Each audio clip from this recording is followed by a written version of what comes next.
Aloha!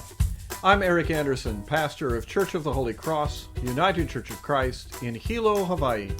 And here's what I'm thinking. I'm thinking about temptation this week.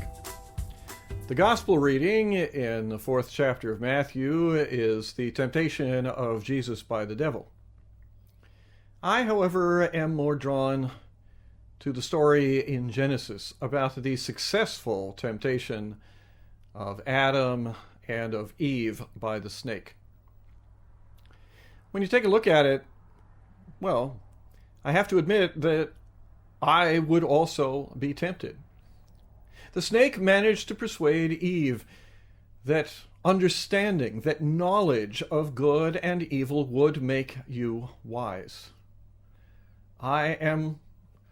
I hope, drawn to wisdom. Certainly, I yearn for wisdom. I look around at this world today and I see an awful lot of instances where it seems to me that wisdom is in short supply, whereas knowledge and power and, well, greed for power are plentiful indeed. So yes, I would be tempted to be able to discern between what is good and what is evil. I would be tempted to become wiser than I am, wiser than I was, wiser than I ever hoped to be. The problem, of course, is found in the way that the Israelites came to define wisdom. The beginning of wisdom, they said, is fear of God, respect for God, a fundamental devotion to God, a caring about what God thinks and directs and expects of us. The failure of Eve and of Adam was to understand that they had a functional understanding of what is good and what is evil as it was. They knew what they could do that would disappoint God, that would fracture the relationship with God, that would be evil. And they knew that there were far more other things they could do that would be pleasing to God, that would build up the relationship with God, that would draw them closer into God's heart. Today, I think it is perhaps harder.